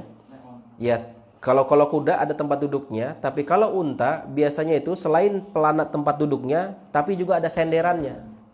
Ada senderannya, tegak begini nih. Nah, Rasul biasa menjadikan itu sebagai sutroh. Ya, yang kalau dikira-kira tingginya kurang lebih 25 sampai 30 cm lah, ya. Minimal gitu ya. Nah, ketika misalkan ada seseorang menjadikan sejadah atau garis dalam karpet sebagai pembatas, maka tentu ini tidak masuk dalam kategori pembatas. Ya. Dan kemudian juga ketika ada orang yang memang masang pembatas, tapi kemudian tingginya tidak sampai itu gitu, maka apakah ini kemudian dikatakan sebagai pembatas juga? Ya kita katakan dia bisa dijadikan sebagai pembatas, tapi tidak sempurna, tidak sempurna. Ya. Apalagi kalau seandainya dia nggak dapat yang lain, Ustaz, cuma punyanya itu. Misalkan dia punya botol aqua tuh yang segede gitu kan. Dia cari punggung kawannya nggak ada, nih orang udah keluar semua. Mau ke dinding nggak bisa juga misalkan ya, padahal kan bisa juga dinding itu. Atau misalkan dia sholat di tengah padang pasir lah gitu kan. Dia nggak dapati sesuatu yang bisa dijadikan sebagai pembatas. Dia cuma punya botol itu ya sudah nggak apa-apa gitu kan. Ya fattaqullaha masata'tum statusnya gitu kan. Tapi kalau seandainya memungkinkan, ya maka ya tentu lebih baik dengan batasan minimum itu gitu. Dan kalau misalkan kita di masjid itu sangat mudah sekali. Ada dinding, ada tiang. Terkadang ada rak buku yang ditaruh di tengah gitu kan. Atau ya paling tidak punggung saudaranya yang lagi zikir, lagi baca Quran, mungkin di situ kita jadikan sebagai pembatas, ya. Terus kalau orangnya pergi gimana? Ya udah, kalau udah orangnya pergi, yang penting dari awal kita sudah niatkan gitu. Jangan nanti kita kejar juga, tunggu dulu, batal sholatnya gitu kan. Ya. Dan nggak perlu juga ketika orang pergi terus kita maju gitu. Misalkan orangnya duduk di sini, kita sholat di situ. Orangnya pergi, terus kita maju ngedeketin, nggak perlu juga, nggak perlu. Ya, nggak perlu sampai dibebani kayak gitu. Cukup ya. Pertama kita jadikan itu sutro, atau dia pergi ya udah gitu. Fattaqullaha mastata'tum. Jadi seperti itu. Allahu a'lam bishawab. Silakan Pak. Melanjutkan dari pertanyaan data, Ustaz. Itu kan orang sholat di sini, Ustaz ya. Iya. Ya kita kan lewat di depannya itu kira-kira berapa? Itu kan sesuai tempat sujudnya, itu maksudnya apa gitu maksudnya dari mana? Iya. Satu orang lewat di depan itu kira-kira berapa jaraknya? Seandainya nggak kasih sutra gitu. Iya. Iya. Apa namanya? Sebatas dalam artian posisi antara dia dengan sutro. Ya, jadi kan kita tadi katakan posisi sutro itu kan kurang lebih sekitar 1,5 meter dari tempat dia berdiri. Nah, kalau ternyata dia nggak pasang sutro, dan kita misalkan dia posisinya paling belakang sholatnya, ya sudah, kita lewat saja yang melewati melebihi dari 1,5 meter dari posisi dia itu gitu kan. Tapi kalaupun seandainya sampai di dekat dia lewat, karena memang dia posisinya di tempat lewat misalkan, ya sudah, salah sendiri, nggak pasang sutroh gitu kan. Kalaupun dia pasang sutroh, kalau posisi sholatnya di pintu kita bisa lewat, ya kan, karena dia menghalangi gitu. Tapi kecuali kalau memang dia sudah pasang sutroh, ya maka apapun kondisinya kita tidak boleh melewatinya. Ya, jadi seperti itu. Allahu a'lam. Silakan Pak. Siapa? Oh, siapa dulu? Mana Pak Komar? Mana? Iya, saya ngeliatnya ke sini terus. Silakan Pak Komar. Dari Pak Haji. Iya, nggak kelihatan ketutup tiang. Adab untuk kita yang umumnya dijadikan sutra itu gimana? Kalau dia 4 rakaat atau Iya, ya pada asalnya kita sesuai dengan kebutuhan kita kan gitu. Ya, kita sesuai dengan kebutuhan kita. Kalau misalkan kita ada keperluan nih Ustaz, kita tahu saudara kita menjadikan punggung kita sebagai sutra. Tapi kemudian kita ada keperluan, misalnya kebelet misalkan, ya nggak perlu juga sampai dia nunggu selesai sholat gitu kan. Ya, orang dia baru mulai nih, saya udah kebelet gitu kan. Tapi kalau seandainya kita nggak ada hajat, nggak ada keperluan yang buru-buru harus ditunaikan, maka alangkah lebih baiknya kita berbuat baik sama saudara kita. Kita tunggu sampai dia selesai, sambil dengan kita berzikir, sambil kita baca Al-Quran misalkan, dan itu lebih baik. Ya, jadi seperti itu. Siapa lagi? Silakan Pak. Nggak jadi Pak. Assalamualaikum warahmatullahi wabarakatuh. Waalaikumsalam warahmatullahi wabarakatuh. Ini kan setelah kita sholat fardu, zikirnya itu kan ada bacaan la ilaha illallah la syarikalah lahul mulku wa lahul hamdu. Ada yang yuhyi, Iya. ada yang langsung ya. Nah, terus dikategorikan kan ada waktu subuh sama maghrib, itu benar nggak? Iya. Ya, yang saya tahu penambahan yuhyi wa yumit ini juga ada riwayatnya. Jadi dia ada 2 versi. Pertama, la ilaha illallah wahdahu la syarikalah lahul mulku wal hamdu wa huwa ala kulli syai'in qadir, tanpa ada yuhyi wa yumitnya. Yang kedua ada yuhyi wa yumitnya. Dan insyaallah dua-duanya sunnah. Ya, dua-duanya disebutkan dalam hadis Rasulullah SAW. Dan kemudian terkait zikir, ya tadi mungkin terlewatkan oleh kita, ya bahwasanya untuk zikir setelah sholat maghrib dan setelah sholat subuh, ya maka untuk bacaan 3 kulnya, ya masing-masing 3 kali.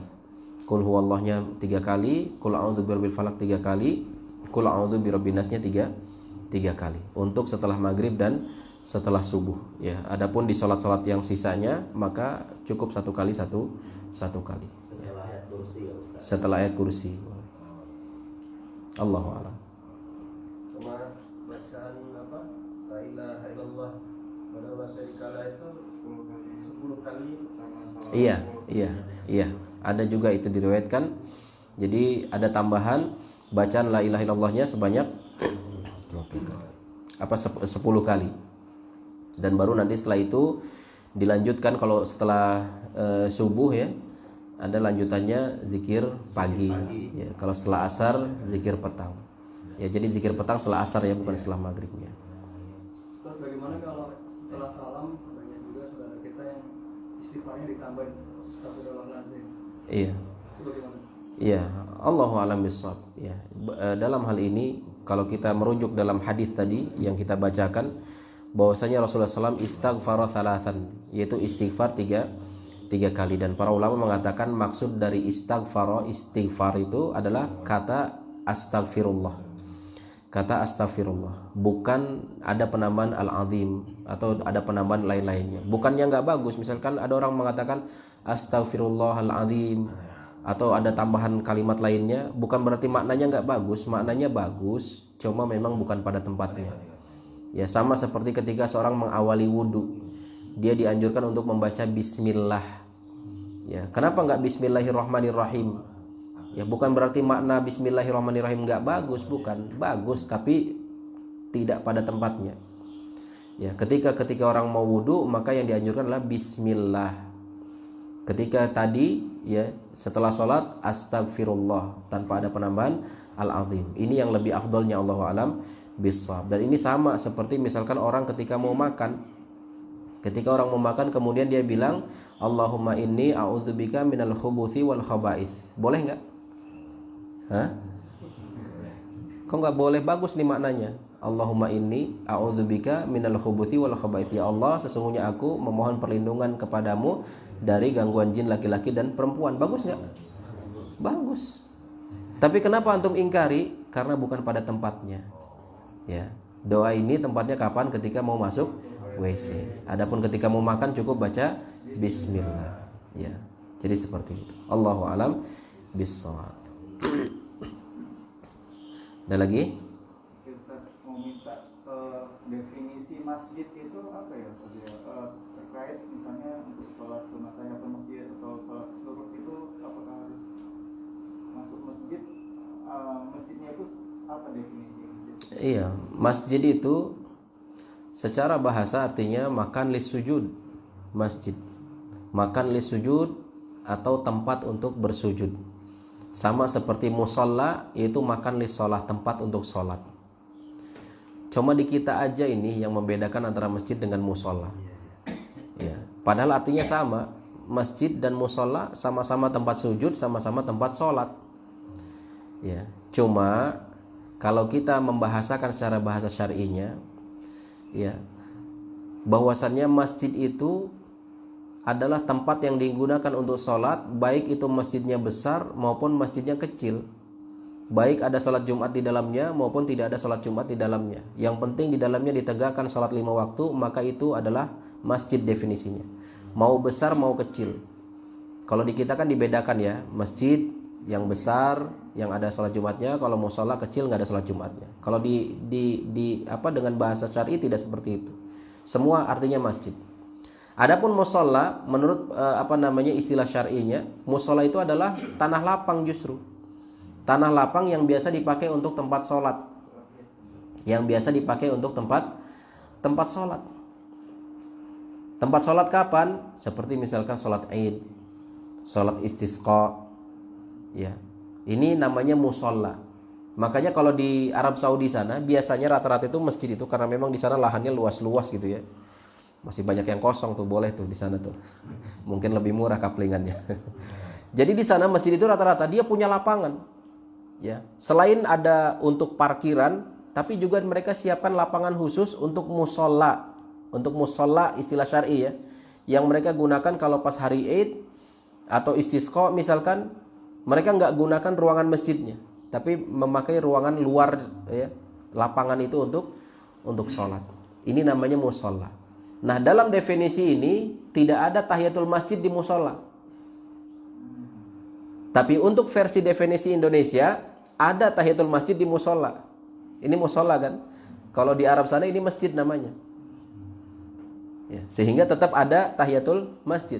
Tapi kalau musola dalam arti syar'i tidak ada tahiyatul masjid di situ. Karena musola itu lapangan yang dipakai di waktu-waktu tertentu saja. Jadi seperti itu ya. Nah, adapun untuk membedakan kalau di Arab Saudi itu bahwasanya ini masjid yang dipakai untuk sholat Jumat selain 5 waktu, maka itu namanya jami'. Ya, kalau di kita masjid jami' gitu ya. Udah masjid jami' lagi, orang Arab dengarnya lucu. Kok udah masjid jami' lagi? Kalau di sana ya jami' aja gitu. Jami' ya artinya masjid gede yang dipakai untuk sholat Jumat juga. Namanya jami' saja. Kalau di kita udah pakai masjid jami' lagi. Jadi double kan gitu. Gitu. Adapun yang selain itu namanya masjid. Ya, jadi seperti itu ya, bisa bedain ya. Kapan kita kemudian dianjurkan di sana sholat tahiyatul masjid dan kapan tidak dianjurkan sholat tahiyatul masjid. Dan untuk versi di Indonesia mau di musola mau di masjid dalam arti bahasa kita, maka di situ tetap dianjurkan untuk tahiyatul masjid. Allah. Terkait kemarin mau sholat Jumat itu kan biasanya kadang-kadang sholat Jumat itu dilakukan di tempat yang tidak ada, di parkiran atau di gedung-gedung kantor. Nah itu gimana? Apa kita sholat tahiyatul masjid itu apa? Ya, Allahu a'lam bishawab. Kalau misalkan posisi kita di parkiran yang itu memang secara asal dia bukan tempat sholat gitu kan, cuma dia diperuntukkan karena memang mungkin di dalam sudah full. Jadi Allahu a'lam bishawab tidak masuk dalam kategori dianjurkannya tahiyatul masjid di situ. Adapun kalau masjid di mall, ya selagi dia memang fungsinya masjid nggak masalah, itu dianjurkan tahiyatul masjid. Kalau Hah? Ada yang bilang tanah wakaf saja yang kalau untuk itikaf kan harus di tanah wakaf katanya gitu. Allahu a'lam sih. Nggak tahu sih. Allahu a'lam. Ya terkadang perkantoran itu kadang dia di kantor itu punya musola sendiri gitu kan, atau masjid lah bahasa syar'inya gitu. Dan itu insya Allah bisa tahiyatul masjid di situ. Ya. Karena Jumatan banyak kan kadang-kadang nggak dipakai. Iya. Nah ketika kemudian kita posisinya di parkiran, ya yang saya pahami tidak dianjurkan di situ. Ya Allahu a'lam. Mungkin bisa nanti ditanya kepada guru-guru kita yang lain. Iya. Tahiyatul parkiran ya. Tahiyatul parkiran. Dan itu sah-sah saja dalam artian sholat di parkiran karena memang misalkan masjidnya penuh gitu kan, nggak masalah. Ya sama kayak di Masjidil Haram sampai ke jalan-jalan gitu kan, sampai ke jalan bahkan radius 1 kilo gitu. Kalau lagi sholat id itu sampai radius 1 kilo dari teras masjid itu masih ada safnya itu, ya nyambung. Sehingga kemudian gara-gara mengkiaskan dari itu, kemudian para ulama mengambil hukum terkait masalah di Mina ya. Ya bagi yang ibadah haji kan ada mabit di Mina, yang mana sekarang itu ada Mina Qadim, ada Mina Jadid. Ada Mina yang lama yang sesuai dengan apa yang ditetapkan oleh Rasul, dan ada Mina Jadid, Mina baru itu adalah penambahan yang sebenarnya dia posisinya di luar Mina. Tapi karena Mina sudah tidak menampung lagi, maka dibuatlah Mina yang baru. Ya, ini mengambil kias daripada tadi tuh saf di dalam masjid udah nggak nampung lagi, maka kemudian disambung sampai ke keluar. Ya, jadi seperti Allahu a'lam bishawab. Silakan Pak. Masih menyambung tahiyatul masjid. Dalilnya kan apabila kalian masuk ke masjid sebelum duduk melakukan sholat sunnah itu tadi. Bagaimana kalau misalkan sholat tersebut dilakukan di teras? Boleh? Iya, selagi itu masih masuk kategori masjid gitu ya. Teras masjid kan kita masih katakan dia masih masuk kategori masjid gitu kan. Teras masjid. Masih ada embel-embel masjidnya. Tapi parkiran juga parkiran masjid Ustaz itu. Udah repot lagi Mas. Ya. Ya intinya selagi memang itu masih digunakan untuk tempat sholat ya secara umum gitu ya. Adapun parkir kan memang fungsinya memang untuk parkiran gitu. Aslinya parkiran.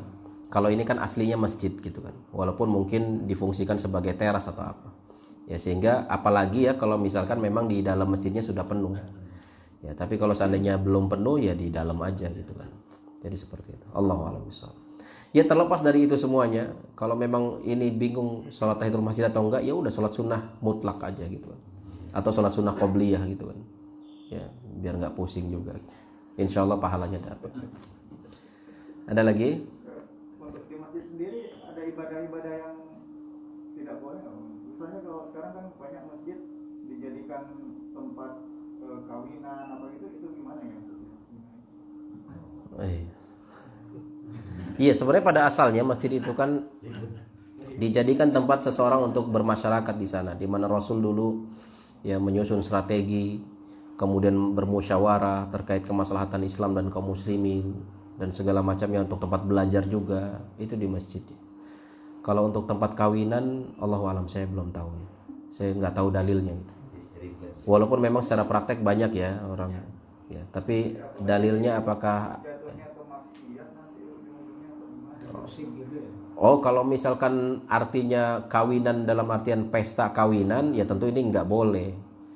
Ya, maksudnya pesta kawinan yang ada musiknya, yang ada kemaksiatan, ya ini nggak boleh kalau maksudnya itu. Tapi yang saya pahami tadi itu maksudnya kawinan dalam artian untuk akadnya gitu kan. Untuk akad nikahnya, ya ini banyak masyarakat melakukan itu, tapi secara pendalilan saya belum tahu. Secara pendalilan jelas apakah ada fatwa para ulama yang membolehkan tentang hal ini, saya belum tahu. Tapi secara praktek kan masyarakat banyak melakukan itu, walaupun itu tidak jadikan dalil juga gitu kan. Sehingga dalam hal ini saya nggak tahu. Nah adapun kalau maksudnya resepsi yang di dalamnya ada nikahannya, atau mungkin dihadiri oleh orang-orang yang tidak menutup auratnya, atau yang menutup aurat tapi tabarruj, ya dandan pakai apa segala macamnya, maka ini kemungkaran dan ini nggak boleh di dalam masjid. Iya, apalagi di dalam ruangan, salah satu ruangan masjidnya dibikin gedung gitu ya untuk itu. Allahu a'lam bishawab. Ya. Selagi misalkan ada musik-musiknya segala macam, jangankan di masjidnya, di komplek masjidnya aja dihindari gitu. Di luar masjid juga nggak boleh musik-musik itu, kemaksiatan. Apalagi di dalam masjid atau di dalam komplek masjid. Ya. Jadi misalkan ada seorang yang memang sedang punya tanggung jawab mengurusi masjid dan ternyata di situ ada gedung untuk acara pernikahan segala macamnya, maka dibikin aturan. Ya. Nggak boleh pakai musik, nggak boleh ada kemaksiatan. Ya kalau dibikin aturan gitu nggak laku Ustaz. Ya udah, nggak usah bikin gedung gitu kan. Iya, belum ikhtilatnya juga itu kemaksiatan. Ya jadi banyaklah kemaksiatannya. Jadi sebaiknya nggak usah di komplek masjid lah mau bikin begituan. Ya orang di luar aja nggak boleh gitu kan, apalagi di masjid. Ya, lebih besar lagi nilai kemaksiatannya. Allahu a'lam bishawab. Silakan. Ada batasan nggak ya atau definisi zikir atau doa dilakukan setelah sholat? Definisinya setelah sholat itu seperti apa ya? Karena ada keadaan di mana misalnya mau sholat kecil gitu, sehingga kita harus iya. Jadi setelah kita salam itu agak nggak enak kalau misalnya kita berlama-lama di situ karena ada saudara-saudara kita yang mau sholat juga. Iya, masya Allah. Nah itu gimana ya? Karena kita harus langsung berdiri gitu, meninggalkan tempat sholat. Apa masih boleh untuk zikir dan doa? Iya, masya Allah. Ini pertanyaan bagus. Ini relate banget nih. Iya, iya. Sering kita alami begitu. Jadi di dalam hal ini ada salah satu dua cara. Bisa dengan cara kita setelah sholat kita memperpendek zikirnya. Ya, dengan sekedar misalkan baca istighfar 3 kali tadi, atau dengan membaca subhanallah 3 kali, alhamdulillah 3 kali, Allahu akbar 3 kali. Ya. Kemudian ditutup menjadi 10 dengan la ilaha illallah wahdahu la syarikalah dan seterusnya. Ini juga ada riwayat yang menjelaskan tentang hal itu. Ya, setelah itu kemudian kita beranjak pergi. Atau cara yang kedua, dengan kita tetap zikir sebagaimana mestinya, tapi kita sambil beranjak, sambil berjalan. Ya, sampai kemudian misalkan kita mau kembali lagi aktivitas di rumah atau di kantor misalkan, ya sudah, sambil kita menyelesaikan bacaan zikir itu. Bukankah ada perintah bahwasannya kita dianjurkan untuk berzikir baik sambil berdiri, sambil duduk, bahkan sambil berbaring gitu kan. Jadi sambil aktivitas. Ya, kita keluar mempersilakan kepada saudara-saudara yang lain untuk sholat di situ, kita sambil beranjak, sambil berjalan, kita lanjutkan zikirnya. Ya, jadi seperti itu. Allahu a'lam bishawab. Ada lagi yang lain? Silakan. Setelah sholat imam menghadap ke jamaah. Iya. Karena pernah lihat juga ada dalil juga kalau riwayat Muslim itu Nabi menghadap ke kanan. Riwayat Bukhari Nabi menghadap ke kiri, sering menghadap ke kiri. Dan itu juga yang sering saya lihat juga kalau ketika sholat di luar, kadang saya lihat juga imam setelah sholat itu menghadap ke kanan atau ke kiri. Jadi di sini tuh ada yang saya baca itu pilihan gitu. Iya. Enggak selalu menghadap jamaah terus atau ke kanan terus atau ke kiri. Gimana? Sedikit itu ada ini kalau nggak salah sahabat lebih memilih berada di saf kanan itu karena Nabi menghadap ke Iya. Iya. Iya, terkait masalah ini Allahu a'lam bishawab, saya mau melihat dulu terkait bagaimana penjelasan para ulama ya menyikapi berbagai macam riwayat tentang masalah ini. Apa kemudian dijamak dalam artian bisa diamalkan semuanya? Karena memang Rasulullah SAW melakukan beberapa versi terkait yang tadi disampaikan, bisa menghadap belakang, kanan atau kiri, atau memang kemudian yang dipakai hanya satu. Ya, insya Allah ini untuk PR untuk Anda ya. Ya, nanti tolong diingatkan. Nanti untuk PR terkait masalah hadis bahwasanya Rasulullah SAW ketika selesai sholat, apakah hanya menghadap ke belakang saja, atau juga ke kanan dan ke kiri? Dan kemudian kalau memang ia semuanya pernah melakukan itu, mana yang sering dilakukan oleh Rasul dan mana yang lebih afdolnya? Ya, jadi seperti itu. Allahu a'lam. Syukran akhi udah ingetin. Ada?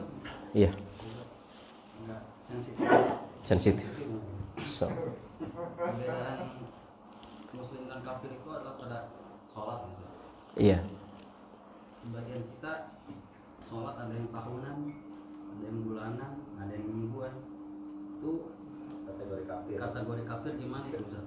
Terus kalau misalkan dia yang hidupnya nggak pernah sholat, Itu bagaimana ketika dia meninggal, apakah boleh kita menyolatkan dan disolatkannya di masjid atau musola itu?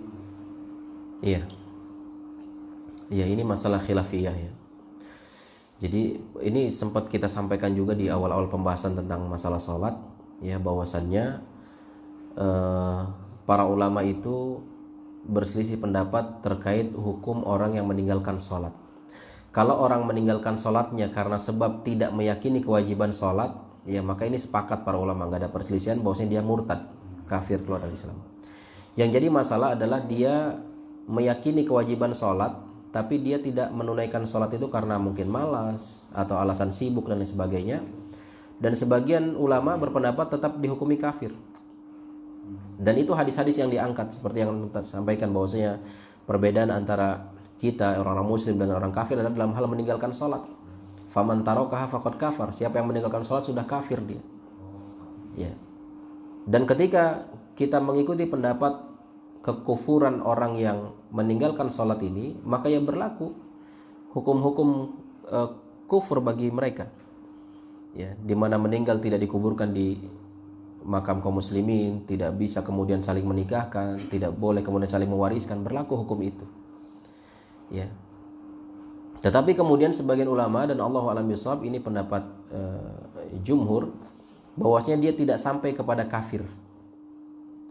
Adapun hadis-hadis yang menjelaskan tentang kafirnya orang meninggalkan sholat, ini maksudnya adalah kufrul asghar, atau dalam makna lain kufrun duna kufrin. Itu maknanya kekufuran kecil atau kekufuran yang tidak menyebabkan seorang keluar dari Islam, tapi dosanya besar. Dosanya besar. Sampai-sampai para ulama seperti Imam Ibnu Qayyim al-Jauziyah dan lain-lain mengatakan bahwasannya dosanya meninggalkan sholat lebih besar daripada dosa membunuh. Dosa meninggalkan sholat lebih besar daripada dosa merampok, berzina, mencuri. Jadi sekali dosanya. Ya, walaupun dia kufrul asghar, tidak sampai pada murtad gitu kan, tapi dosanya sangat besar. Nah, sehingga pada titik ini ketika ada orang seperti itu, dan banyak kita saksikan saudara-saudara kita begitu, ya, maka secara zahir kita tetap memperlakukan dia sebagai seorang muslim, ya, tetapi muslim yang bermaksiat, ya. Makanya kita ingatkan nih, kita dapati banyak orang tua yang merasa senang, merasa tenang, anak-anaknya tidak terjerumus pada perbuatan zina, tidak terjerumus pada pergaulan bebas. Tapi kemudian dia asik-asik aja, tenang-tenang aja kalau anaknya nggak sholat. Padahal anaknya nggak sholat, ini lebih fatal, lebih bahaya daripada kalaupun misalkan dia terjerumus pada perzinahan, misalkan obat-obatan terlarang, misalkan waliyadzubillah. Ya. Dengan dia tidak sholat ini lebih bahaya, lebih parah. Maka kita harus ingatkan, ya, terlepas dari khilafiyah dalam masalah ini, kufur atau tidaknya, ya. Tetapi terkait yang menyatakan kufur ini juga khilaf. Mana yang dianggap kufur, keluar dari Islam? Apakah yang memang sama sekali tidak sholat, atau memang walaupun hanya sekedar sesekali nggak sholat? Nah, ini panjang lagi pembahasannya. Dan itu dijelaskan di dalam Sahih Fiqh Sunnah. Syekh Abu Malik hafizahullah ta'ala menjelaskan secara gamblang, secara terperinci tentang khilaf ulama dalam masalah ini. Ya, jadi intinya terlepas kafir ataupun tidak, yang jelas meninggalkan sholat dosanya sangat besar. Jangan sampai nanti antum alasan, Ustaz saya sibuk cari nafkah, terus ninggalin sholat, udah nyuri aja. Bukan berarti suruh nyuri gitu, enggak. Ini dosa mencuri lebih kecil daripada meninggalkan sholat. Kenapa antum lebih rela untuk kemudian melakukan dosa yang lebih besar, ya, dengan alasan kemudian ini? Ya. Jadi nggak ada alasan. Mau antum sibuk, ya, kerja apa, tugas apa, sholat jangan sampai ditinggalkan. Bahkan lagi sakit, bahkan lagi berperang sekalipun, ya, sholat tetap diwajibkan. Ya. Apalagi ya di dalam kondisi kita sekarang, kondisi aman, rumah dekat masjid, ya, dan bahkan di tempat kita kerja juga nggak ada larangan kita sholat. Ya. Alasan apa lagi? Ya, jadi seperti itu. Allahu a'lam. Barakallah. Ada lagi? Cukup ya. Ya, mudah-mudahan apa yang disampaikan bisa bermanfaat untuk kita semuanya, dan mudah-mudahan kita masuk dalam golongan orang-orang yang dikehendaki kebaikan ada pada diri kita, sebagaimana Rasulullah SAW bersabda, "Man yuridillahu bihi khairan yufaqihu fid din." Siapa yang Allah kehendaki kebaikan ada pada diri seorang, maka Allah akan fahamkan dia terhadap ilmu agama. Ya, kita memohon ampun kepada Allah Subhanahu wa taala atas segala kekurangan dan dosa kita, dan kita berharap kepada Allah Subhanahu wa taala agar Allah mengumpulkan kita di jannah firdausnya kelak, amin ya rabbal alamin. Kita tutup dengan doa kafaratul majlis. Subhanakallahumma bihamdika asyhadu an la ilaha illa anta astaghfiruka wa atubu ilaik. Assalamualaikum warahmatullahi wabarakatuh.